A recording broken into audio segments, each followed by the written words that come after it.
have my suspicions as to why. And, you know, it's quite unusual. The hip hop rap world looks at snitching in different ways. And sometimes people say everything is snitching. There's one guy who's on, he's got a podcast. He thinks everything's snitching. You know, if you plea, it's snitching. If you do this, it's snitching. So people are really divided as to like, you know, these guys are real gangsters, but now on the other hand, they're snitching. And then other people are saying, well, you know, the guy's a businessman now. He's not a street guy. And, you know, that's just the way, you know, you should do business a certain way. There's a lot going on here, a lot of dynamics. So I don't know why they haven't spoken to the FBI in 3 or 4 months. The FBI seems to think it was just a scheduling conflict, which I find extremely hard to believe. They said that at the bond hearing? Yeah, she said it. Yeah. We just couldn't get together in the past 4 months. There's 5 different witnesses. None of them could even get on Zoom. They couldn't give you anything. Nope. They just were too busy. Allegedly had in their possession after the kidnapping and robbery. Sure. So one thing is, and I thought this was very interesting, it looked like Gucci came out with the exact stuff that was allegedly stolen, saying like, here's my chain and here's something else. I think that he actually showed like some jewelry that was allegedly stolen and that it was still in his possession. That's the first unusual part. Stop back giving y'all morning and afternoon drops, fam. Plus, we got some information I'm going to put on the second channel. But check this out. There's a lot going on, it seemed like, with the feds. Now, I woke up this morning planning on giving you guys the update to the Pooh Shiesty's transcript that was released. It was the only transcript released out of the 9 defendants. It was the court appearance, 175 pages, 2 witnesses, and a lot of information that people don't know about. But as I woke up, I was alerted that Lil Zay Osama also got arrested by the feds. His charges is unknown. Now, I tried to look him up prior to doing this video to see which one to bring to you guys' attention first. It seemed like his information has not been released inside his portal. So I guess we'll start off with the Pooh Shiesty update and then get you guys updated with Lil Zay Osama as more information becomes available. Now, fam, as mentioned, within the last 24 hours on April 13, 2026, something interesting happened in the Pooh Shiesty federal case. A 175-page court transcript was quietly released to the public. Now here's the craziest part. While most of the other transcripts in the situation remain restricted, Pooh Shiesty's transcript wasn't. Anyone could read it. And once people started going through those pages, a lot of details begin to stand out. This hearing, which many believe was connected to a bond hearing, had several people present in the courtroom. But one key name was not there, and that was Lontrell Williams Jr., Pooh Shiesty. During that hearing, the defense also pressed 2 major figures connected to that case, Pooh Shiesty's father and another defendant, CEO 30. But what really caught people's attention were 2 witnesses who eventually took the stand, and the specific details they gave about what actually happened behind the scenes. Details like how long they was inside the studio that night, what evidence federal investigators say they actually have, and even what investigators believe happened to Big 30's cell phone. Now, these are things that a lot of people completely overlook inside that 175-page transcript. I mean, it was just released yesterday. So today, we're going to break it down. The key moments, the testimony from the witnesses, and the parts of the transcript that people aren't really talking about, at least yet. But first, check out a word from our sponsor. If you ever wish payday came sooner, this might actually help. It's a banking app called Current with a bunch of useful tools.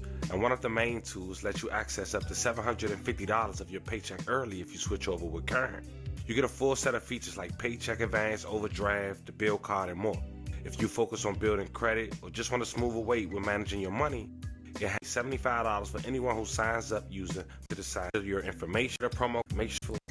So with that being said, make sure you like, comment, and subscribe. We'll jump right to it. Now fam, before we get into the witness testimony, we first have to understand what this hearing actually was and why certain people were even being discussed in the court that day. Because early inside this transcript, the court begins discussing the background of the investigation. Most of us are aware, but according to the transcript, this particular hearing was centered around issues related to the case and the evidence the government says it has collected. Now during these early moments in court, attorneys began referencing communications, phones, and timelines connected to the individuals who were allegedly around Pooh Shiesty during certain key moments. This is where things start getting interesting, because federal prosecutors began outlining what they believe happened with certain phones connected to the case, and specifically, they referenced the phone they believe was altered and or tampered with. Now on page 12 to page 14, this is where prosecutors begin explaining what they believe happened with the phone evidence connected to the situation. But the part that really started raising eyebrows came when the conversation shifted to what investigators believe happened to Big 30's cell phone. Now, according to statements inside the transcript, investigators believe that a phone connected to Big 30 may have been resetted or wiped. It was destroyed by the time he got arrested. Now, that doesn't automatically mean wrongdoing, but prosecutors suggested that certain data they expected to find was no longer there, was raised questions for them about when exactly the phone was reset and why. And during that hearing, this became an important discussion point because phones today contain everything: messages, call logs, location data, and communication between individuals. So investigators was trying to determine what information may have existed before that reset happened. And if we fast forward to pages 28 to 31, this is the section where prosecutors begin explaining why they believe the phone data is important. Now, while prosecutors were discussing the situation with the phone, another detail inside this transcript started catching people's attention because the conversation shifted from digital evidence to an actual location tied to someone in the case. And that location was the Star near Dallas, Texas.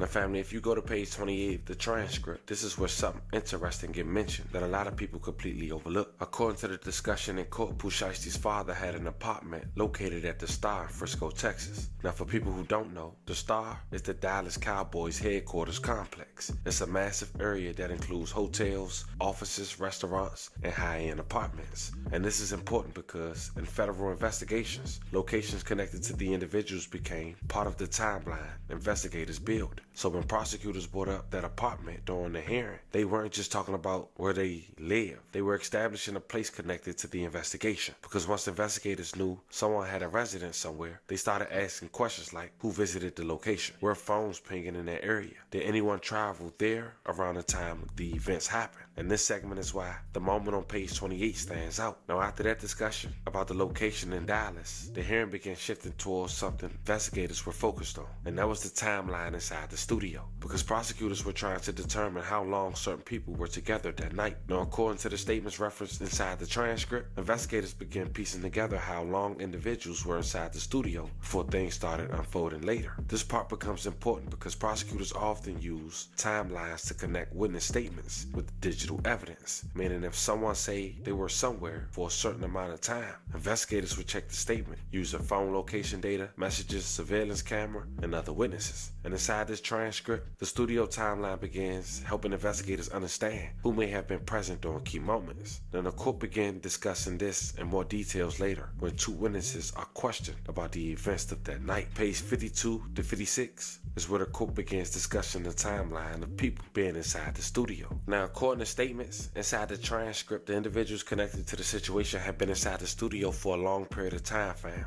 We're talking about several hours of recording, talking and being inside the building before anything went wrong. And this detail is important because it shows that whatever happened later didn't immediately start as a confrontation. According to the witness statements referenced in the transcript, the atmosphere inside the studio was normal for a while. People were moving around, some were inside the recording area, and others were in different parts of the studio drinking and watching football. Now, investigators began piecing together this timeline because they wanted to understand what exactly changed that night. And according to testimony discussed during the hearing, something suddenly caused energy in the building to shift. On page 54, right here's where the transcript starts breaking down how long people had already been inside the studio. Now, according to the description given by questioning, the situation escalated when Gucci Mane's security attempted to move towards the door. Now, that moment is important because according to testimony, that movement is what alerted the other groups inside the building. And that's when, allegedly, Big 30 had blocked the door. When the security members started heading towards the door, that's when people with Pooh Shiesty had begun to withdraw their firearms, and Gucci Mane had immediately noticed they were outgunned. So now authorities is at the point where this didn't start off as an ambush or a robbery. A conversation happened, and it led to terms not being reached in which firearms was drawn, allegedly. Another key thing is they mentioned Pooh Shiesty's dad going to Staples, but they can't determine what he actually printed at Staples. They also can't determine whether Pooh Shiesty's dad had a firearm. Bro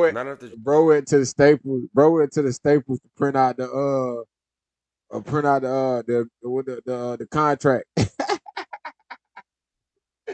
He went to the local Staples jury was ever recovered. The FBI agent admitted they don't know where the jury went. There is no video of the alleged robbery. There were security cameras in the building, but the recording studio itself did not record video. So there was no real footage of the confrontation, no footage of the gun being pulled, and no footage of the robbery. That's why investigators relied on witness statements, hallway surveillance, and phone data. Investigators cannot prove who entered the studio together. They only have still images from cameras in the building, so investigators cannot confirm who walked in the studio together or who walked in first. Pooh Shiesty's father was linked mainly through circumstantial evidence. Another important point, investigators say he was present in the studio. He visited Staples earlier that day, as we mentioned, was connected through the phone location data, but they also admitted they cannot confirm if he had a gun, as we mentioned. So his alleged involvement comes mainly from being in the room, conversations described by witnesses, and circumstantial evidence. The real battle in this case is when you read the transcript closely. The real argument is, according to the prosecution, this was a planned robbery to force a contract release. But the defense say this was a business dispute between artists and a label that escalated. That's the court issue the court will eventually decide. And when it came to R.D. Radrick Davis, he's mentioned multiple times in the transcript. R.D. is described as one of the victims, one of the three victims, a recording artist / label owner, a person who had Pooh Shiesty signed under a contract. The FBI testimony say Pooh Shiesty wanted out of his contract with R.D. A meeting was arranged at the studio to discuss the contract situation. The defense also confirmed R.D. and Pooh Shiesty also had recorded music videos together. So R.D. was basically present as the artist / label representative Pooh Shiesty was signed to. Another moment in cross-examination that stood out, the FBI agent admit something surprising. He said he personally never interviewed R.D. His testimony was based on statements taken by other investigators. The prosecutor basically summarized the case like this. The entire incident started because Pooh Shiesty wanted out of his contract with R.D. Then prosecutors claim a gun was pulled. R.D. was forced to sign paperwork releasing the contract. And what's interesting about the transcript frames is that a contract dispute, an artist, and a label that turns into a robbery case. So the backstory is really about music contracts, artists trying to leave labels, money and jury allegedly being taken in the process. During questioning, the defense lawyer asks the FBI agent something very direct. Did you personally interview R.D.? In which he answered, no. He never spoke to R.D. himself. He did not take R.D.'s statement. His testimony was based on statements another detective collected. Sitting here with you, it could be they have a great picture of Pooh Shiesty walking inside the building and you can clearly see it's him, then it would be silly to say it's not. But if they don't have that kind of evidence, if they can't produce the kind of evidence that's needed to carry the burden, then that's something that needs to be explored. So I don't know yet. Totally fair. So in other words, you're not confirming or denying whether or not he was at the studio or whether or not there was a contract dispute or what the nature of that day was about, right? So that's basically... Sure. And it would be... Okay. And it would be irresponsible and stupid of me to say, hey, listen, we're not going to deny this. Start giving up things that I don't know whether or not they can prove or not prove. And look, totally fair what you can and cannot say and what you want to say or not say. Totally fair. I'm just going to go through it with you. Before we go any further. There's no secrets between us. No secrets. No secrets. You and I, there's no secrets. It's like this. It's like this. Which, by the way, before we go in more back into the government's claims, you mentioned this alleged diss track, right? So there were reports that Gucci Mane allegedly recorded this diss track against Pooh Shiesty. I believe it's called Crash Dummy. I'm going to read you some of the lyrics. Tell you the truth, you went out like a real crash dummy. And after all that, boy, you still signed to me. I walk in the room, you can feel the pressure building. Blank, dat me up there. Whole time they plotting against me. Thoughts on that, Klein? Is this real? Chat, is this a real diss song? Nah, he lying. Nah, he lying. Nah, he lying. Nah, he lying. Nah. Oh, I'm talking about YouTube.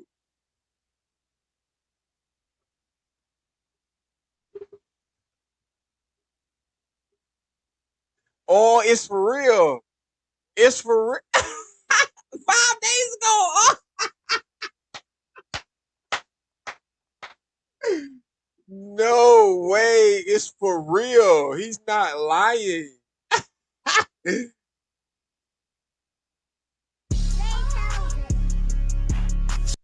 No way. Y'all was on some weak shit. The artists and the... Hold up, how? It say 5 days ago, but this is old, isn't it? Bro, that's old Gucci. Unless they just threw a video together. Probably this video, this is the real Gucci man. Yeah. Bro, you're being labeled to snitch now. I see your career is shit now. What the fuck am I here? This shit gotta be fake. That's what I'm saying. This is old. This is old Gucci. Bro, as you can tell, that shit just said world star hip hop. Oh no, it did. My bad. Yeah, but that's old Gucci though. I don't know. They just probably I don't know. And it sound like old Gucci. Listen. Niggas dap me up the whole time they plotting against me.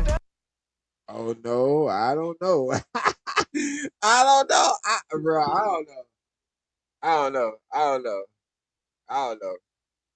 I gotta listen to that off screen because I don't want of course we can fuck with it on Twitch, but when I go to YouTube, that shit going fuck. Well, it might just ask me to. We get a point though. We get a point. We get a point. We gotta go listen to that off screen though. Ryan's thoughts on that? You know, what I was surprised at is what's not in the diss track. And what's not in the diss track is any mention of a gun, any mention of, allegedly a Draco, which was used, which is a shorter version of a long AK-47.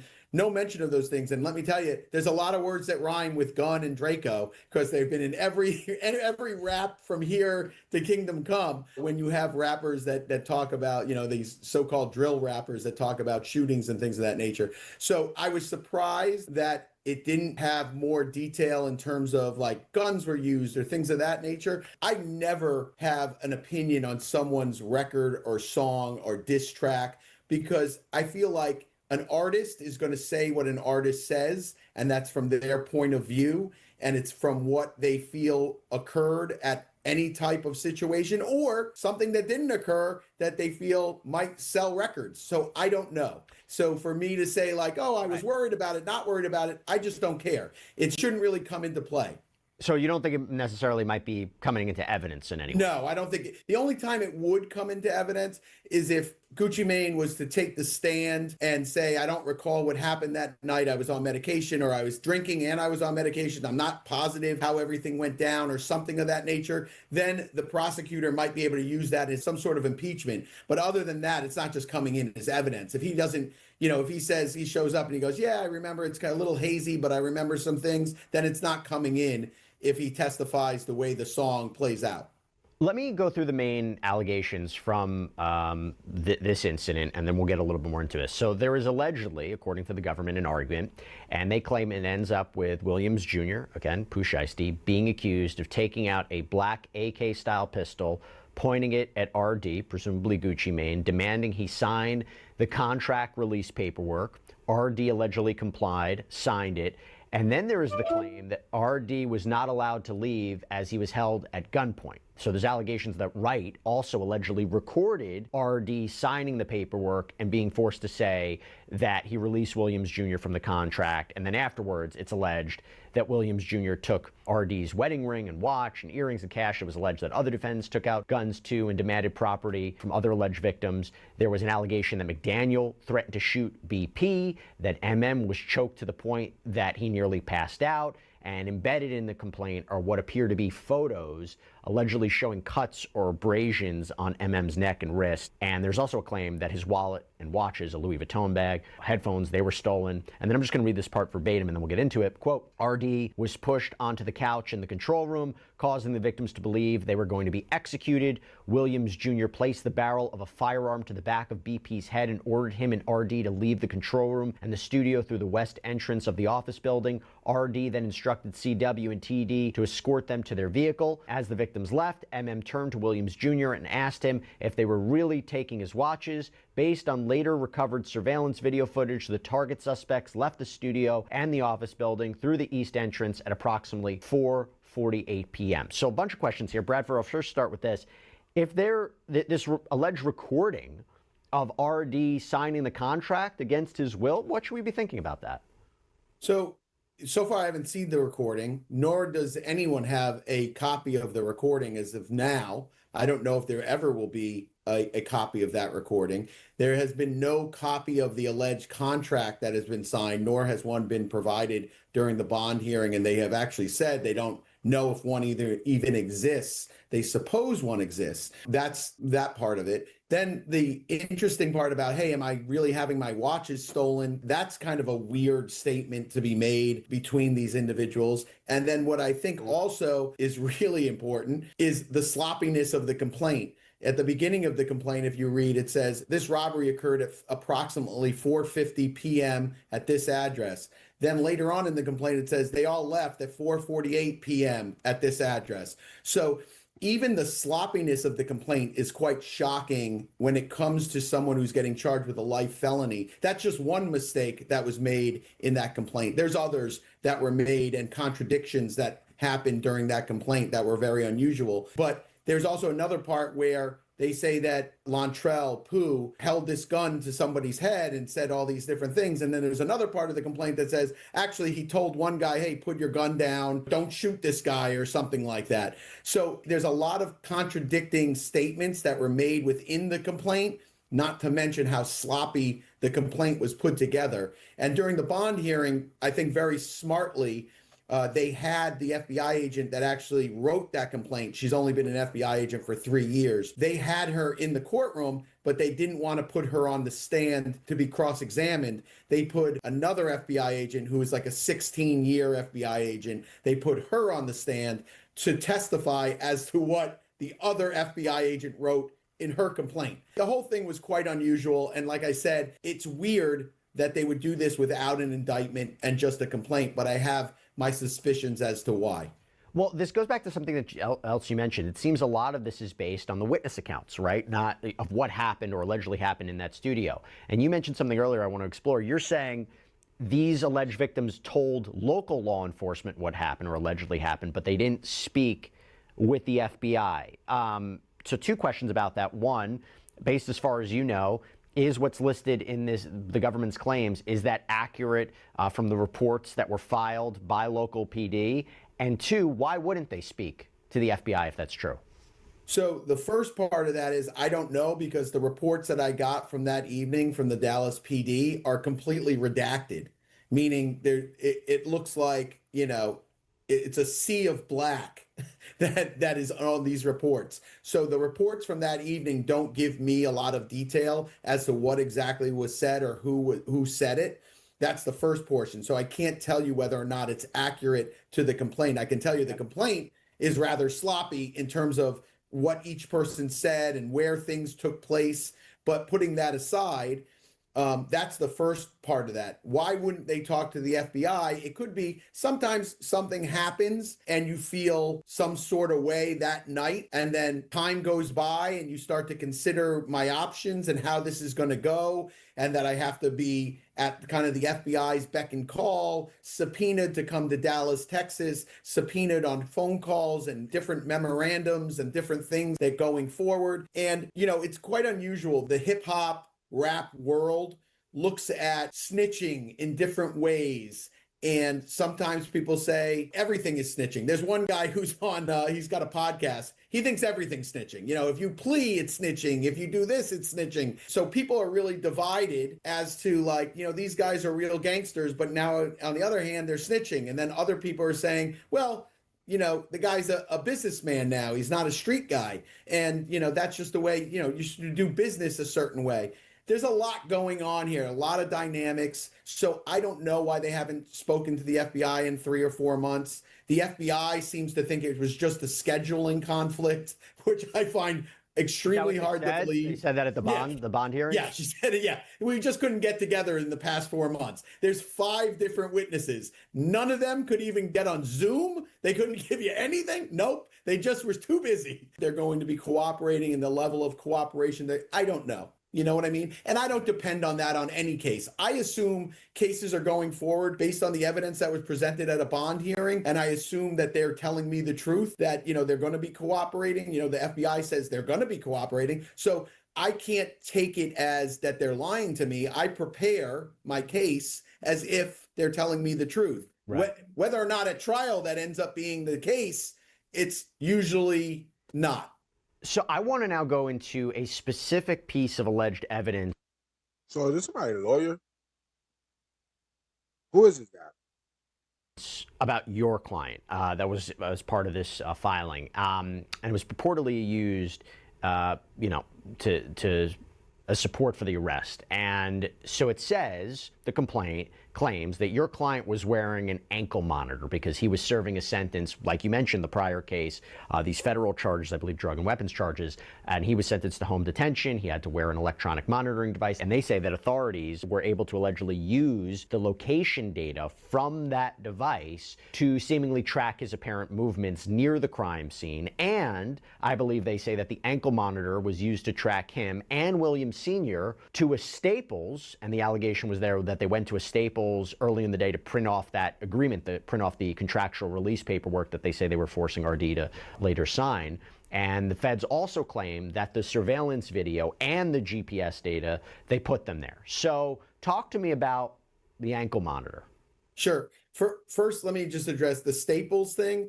Like, I don't even care if they're at Staples. Like, they're going to a recording studio, and normally my clients usually print off the lyrics for different individuals. If you have 5 individuals that are going to be on one record and they each have a section or a part, they'll usually print those things off. So I really didn't care about the Staples thing.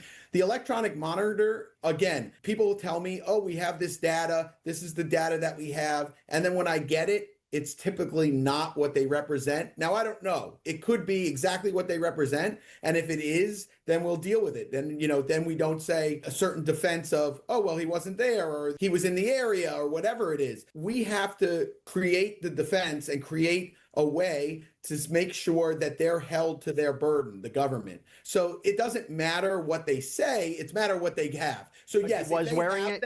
Was he wearing a monitor? Do you know? Yes, he was wearing an electronic monitor. And if they have the data and the data is accurate, then we deal with that. But I don't know if that's the case. I had a murder case that I got dismissed that was in Tampa where they're like, hey, this phone, it puts him right at the scene at the time of the shooting. Then I get the data. It puts him within 350 yards of the scene somewhere near the time of the shooting. So it's like, it's always some little twist on what they say and what I get. There's usually a difference. Now, I don't know if that's the case here. It might not be. So I have to see what the actual evidence is first, and then I'll deal with it.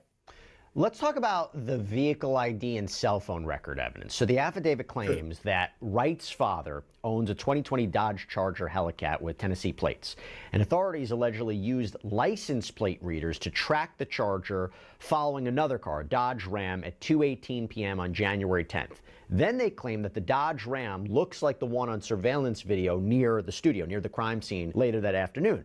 They apparently used the license plate readers to also link the Charger traveling close to a white Buick Enclave, and through rental records, they determined that that Enclave was rented by Williams Sr. And the cell phone records for Williams Jr., again, your client and others, and the telematics location data for the cars, as well as the GPS data from the electronic monitoring device, authorities claim they're tracking them the journey from Memphis, Tennessee to Dallas, Texas, that the electronic monitoring device allegedly aligns with the records, tracking to Winrose Tower, where Williams Jr. was allegedly residing, traveling to the alleged crime scene, when they allegedly left the scene, going to the Comfort Inn at one point. And by the way, with the Comfort Inn, authorities allegedly have rental records from the rooms and surveillance footage allegedly showing them at this location, and that some of the defendants were wearing clothes that were very similar to what the suspects were allegedly wearing at the studio based on the surveillance footage. So I know that's a lot, Bradford, but basically it's digital evidence, right? It's surveillance, it's rental records, it's cars, GPS. Talk to me about that. So long story short is, if all of that is true, the most that does is put everyone at the scene, right? It still doesn't say if a robbery occurred, doesn't say that a kidnapping occurred. In fact, the jurisdictional element of this is really troublesome because they don't put in the dates of the travel from Tennessee to Dallas. Now, kidnapping is very specific. You have to travel federal kidnapping. You have to travel in order to complete the crime that you are accused of. These guys were there for a week or a week and a half recording songs and doing all this stuff. So like the jurisdictional element, they don't even address, where Pooh actually lives in Dallas. The alleged victim came to Dallas willingly, which My bad, y'all. again, that's an element of kidnapping that's not there. All these different things about jurisdiction. At the bond hearing, they were like, well, if they used a cell phone to record this signing, then that's the commerce clause and it affects interstate commerce. The problem with that is there's specific case law that the cell phone would have to be used in furtherance of the kidnapping. So filming someone and then sending it to Bob Smith and saying, hey, if you don't pay me a ransom, here's the video of your guy. That's in furtherance of the crime. Filming someone allegedly signing a contract is not in furtherance of the crime. So they're going to have a lot of problem with jurisdiction. I know they're scrambling to try and make sure to shore that up with jurisdiction. But the basic is they found no gun. So they can't say whether or not the gun was made in Texas. If the gun was made in Texas, it doesn't affect interstate commerce. They found no ammo. If the ammo was made in Texas, doesn't affect interstate commerce. The only phone that was used in any of this was this alleged recording, which no one has, and they can't say that affected the actual kidnapping. So they have a problem there. They have a problem going back and forth throughout this case with jurisdiction in terms of proving that the phone or something in interstate commerce was used in furtherance of the kidnapping. That's going to be a real problem for them, which they don't address.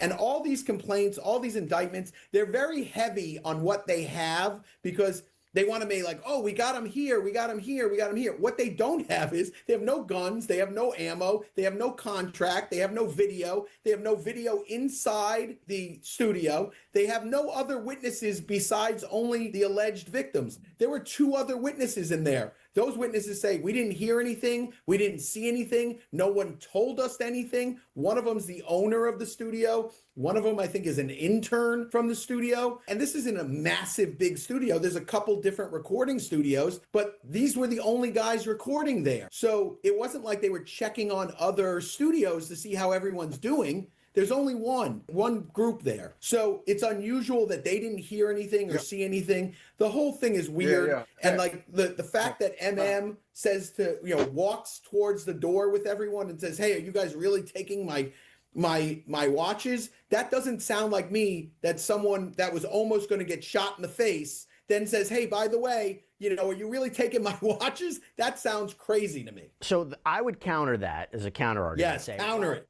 So the purported injuries on MM, couple that with the idea of what we mentioned, if all of that digital data is true, it might place them at the location. But this is the part that we haven't talked about. Last part, I want to get your point on. It's the social media accounts. So authorities, what they did was they compared the descriptions of, let's say, Williams Jr. from the accounts of the alleged victims to an Instagram account at Pooh Shiesty. So allegedly, there you go, showing a match. This is who we described, this is what it is. But then they end up doing that for others. So they say Williams Sr., Wright, Waters, and how there are these photos of them together online, how they match allegedly state IDs with the accounts too.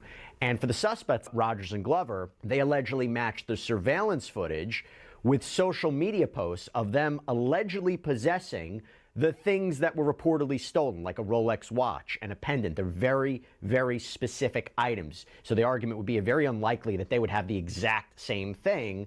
And so they're basically, the argument is they're flaunting it after this alleged kidnapping robbery. And also the authorities looked at surveillance footage, saw what the suspects were wearing, and matched it to the descriptions of the clothes the suspects were wearing on their social media accounts. So it's the social media activity that authorities are using to tie in the identities of the suspects and what they allegedly had in their possession after the kidnapping and robbery. Sure. So one thing is, and I thought this was very interesting, it looked like Gucci came out with the exact stuff that was allegedly stolen, saying like, here's my chain and here's something else. I think that he actually showed like some jewelry that was allegedly stolen and that it was still in his possession. That's the first unusual part. He showed like some jewelry that was allegedly stolen and that it was still in his possession. That's the first unusual part. The second unusual part of that is the watches and things of that nature. All the government could say is it looked the same as the one that was taken. This watch looks the same as the one that was taken. They can't say whether or not it is that watch. And in fact, on one of them, where they said, I think it was like a Rolex with a Jubilee band. I forgot the type of Rolex that it was. but they can't say that it is that Rolex. And in fact, that individual who had that watch has a receipt for purchasing that same Rolex. And in the next picture on his Instagram, it shows the box, the papers, and the receipt for the purchase of that Rolex. So now the real question becomes, was this a planned robbery, the way prosecutors described it? Or was this about business? A dispute between artists and a label that spiraled completely out of control? That's ultimately what a jury may have to decide. And as more documents and testimony come out, we'll continue to see what really happened inside that studio that day. But for now, I'm going to leave it right here. Let me know how y'all feel about this one in the comments. Don't forget to like and subscribe. And today, I'll catch you guys on the next one. I don't know, man. I don't know, bro. Only time would tell. Only time would tell. Um, I don't really see him getting out of this one though. I ain't gonna lie. Sure, they can say whatever they want to say, or he can say whatever he want to say. Whoever dude was, I don't know if he's some type of high profile lawyer or whatever, whoever he is, but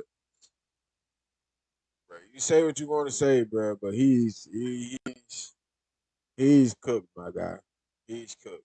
He's cooked. Point blank. Period. But I don't know, man. We see miraculous things seem to happen these last couple years with these artists and these movie stars and shit like that.